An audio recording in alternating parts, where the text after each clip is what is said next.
नमस्कार. मी विजय पाठक. आपल्या राजकीय रणभूमी या चॅनलमध्ये आपलं सर्वांचं स्वागत आहे.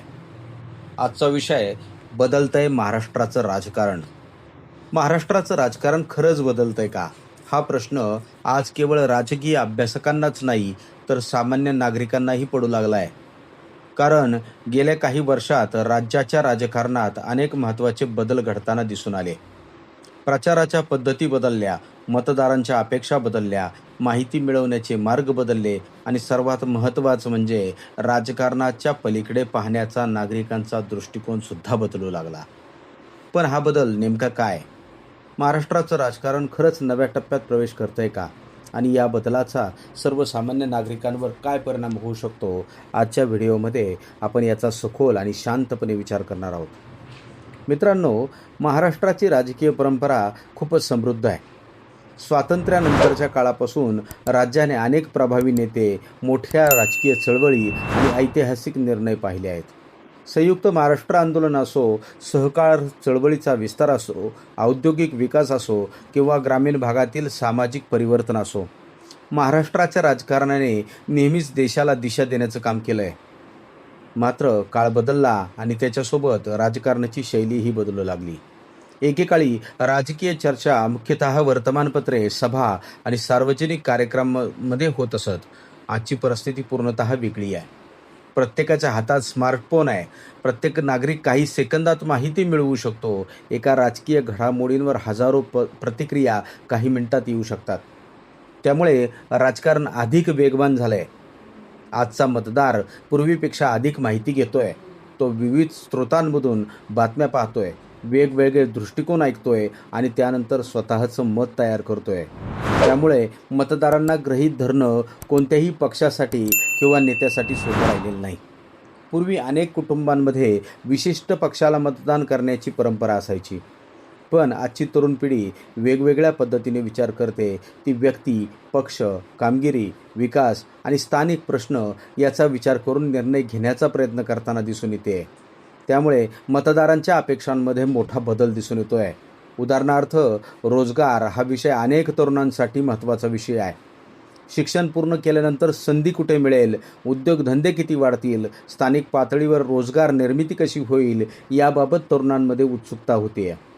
त्यामुळे शेतकऱ्यांसाठी शेती, सिंचन, बाजारपेठ आणि उत्पादन खर्च हे महत्त्वाचे विषय असतात. शहरामध्ये राहणाऱ्या नागरिकांसाठी वाहतूक, रस्ते, पाणीपुरवठा, आरोग्य आणि नागरी सुविधा यांना प्राधान्य असतं.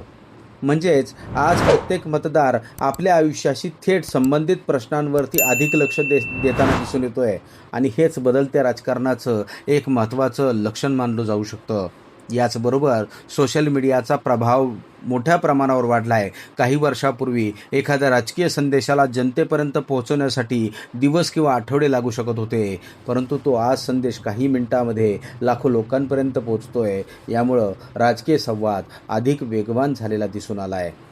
पण त्याचवेळी नागरिकांची जबाबदारी वाढली, कारण माहिती जितक्या वेगानं पोहोचते तितक्याच वेगानं अफवाही पसरू शकतात.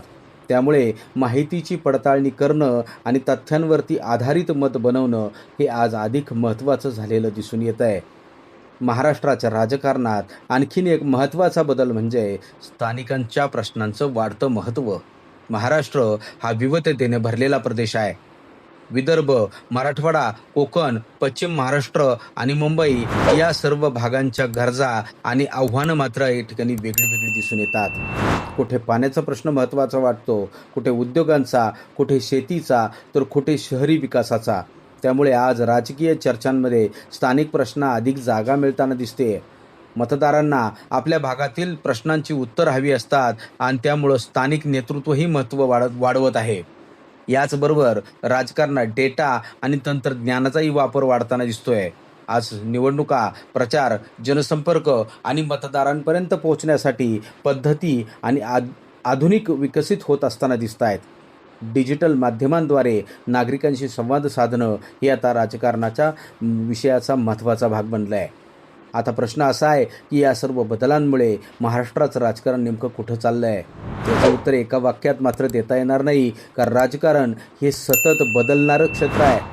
समाज बदलतो, अर्थव्यवस्था बदलते, तंत्रज्ञानसुद्धा बदलतं आहे आणि त्याचबरोबर राजकारणही बदलत राहतं आहे. पण एक गोष्ट नक्की आहे, आजचा नागरिक पूर्वीपेक्षा अधिक जागरूक आहे. तो प्रश्न विचारतो, माहिती घेतो आणि आपल्या मताचं महत्त्व ओळखतो. भविष्यात महाराष्ट्राच्या राजकारणात नवीन मुद्दे, नवीन कल्पना आणि नवीन नेतृत्व समोर येऊ शकतं. विकास, रोजगार, शिक्षण, पर्यावरण, तंत्रज्ञान आणि स्थानिक प्रशासन यासारखे विषय आणखीन महत्त्वाचे होऊ शकतात.